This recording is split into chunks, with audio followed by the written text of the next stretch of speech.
Your Pratte Pack, back where that aroma just is so inviting. The Brighton Hot Dog Shop, they're packed here at their world headquarters in New Brighton for dinner time. So whether it's a chili dog or chili and cheese fries and those amazing fish sandwiches during the Lenten season, the Papa family has got you covered. Now, come on over here. We're going to cover you a little bit as far as the National Hockey League right now. That's my man, James Stiffy, also the brain trust that helps me with my Samsung phone and all the AT&T product that I love. And we're all now awaiting the Samsung 7, which will be here very soon. But I will also want to thank a young man who is filming this tonight, Earl Garner. So he, of course, works here at the incredible Brighton Hot Dog Shop. Thank you, Earl. Come on over. Now, before I talk to him, last year they had the Terry Francona Cups, Collector's Cups. Well, they're gone now. Hopefully they'll do another run. But we are in the hometown of the Cleveland Indians manager. Just let me give you a little background. Obviously, I went to school with Terry. We then called him T, but now somehow he's got the nickname Tito, of course, of his legendary father, who played for the Cleveland Indians and still resides here in this wonderful town with his wonderful wife, and he attends my former parish, Holy Family, in New Brighton. But Terry, a graduate of New Brighton High School, was born in South Dakota many years ago, April 22nd, 1959, and he played Major League Baseball from 1980 to 1991. Career average of .274. After he retired, a few years in the minor leagues managing, and then he was signed by the Philadelphia Phillies, after which he went to Boston in '04, won their first World Series title in that year since 1918, and he won another one in 2007. He went on to manage the Cleveland Indians, and when he took that job over in 2013, they won 92 games and lost in the wild card to Tampa Bay. So a salute to Terry Francona, an amazing run as a manager in the major leagues, and we love him here in his hometown.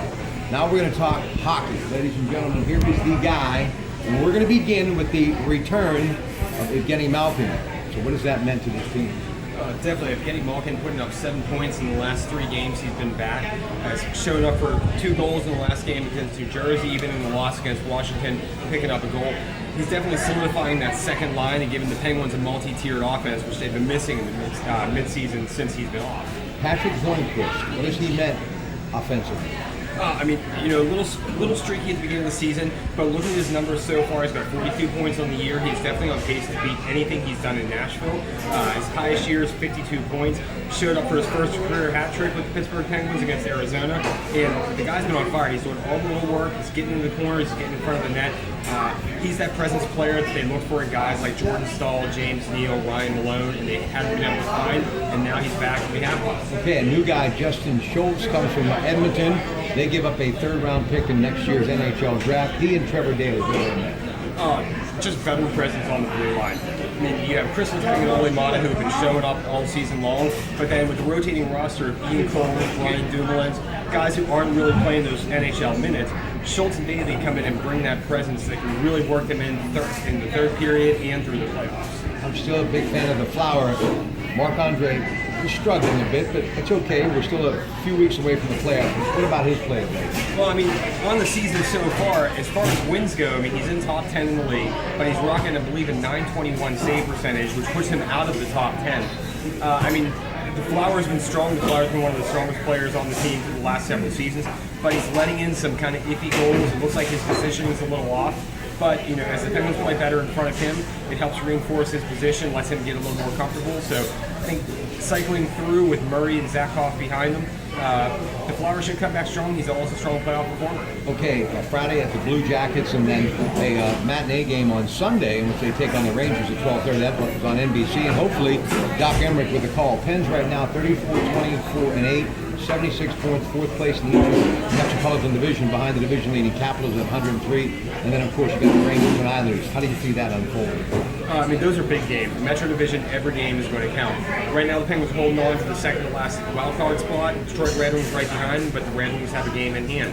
So, I mean, as long as the Penguins stay strong down the stretch, they stay relatively injury-free.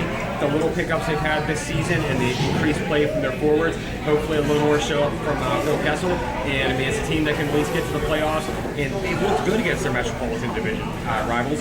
So it should at least work out to a 2nd, possibly 3rd round playoff run, hopefully a Stanley Cup, but you know, that's why they call it hockey. All right, we're going to talk about Crosby in just a moment, but Jim Rutherford, the GM, Coach Mike Sullivan, and then trade deadline fast approaching. What, if anything, happens?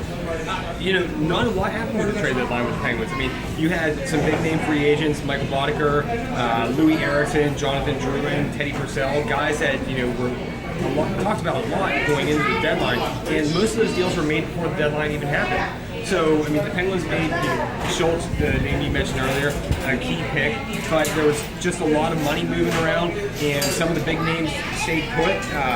A couple division rivals straightened up a little bit, but it wasn't an exciting year with the trade deadline, which should work out well for the Penguins. All right, Sidney Crosby, 2016. Best player in the league. I mean, a slow start to the season, but the guy has been on fire. And like I mentioned with Hornquist, it's the little things he does well. He's in position. He's playing the power play strong. They finally seem to work out a balance between the mid-board and the slot.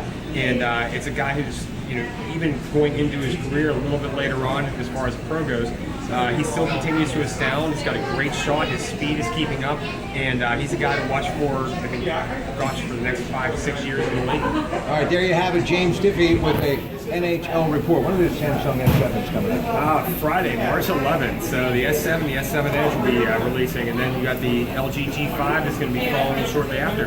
He's out in Cranberry, folks. Check him out. He's the brain trust. I love what he does. Thank you so much. No problem, Rob. Time to get a chili dog. Have a great night from the Brighton Hot Dog Shop World Headquarters in New Brighton, Pennsylvania. Good night, everybody.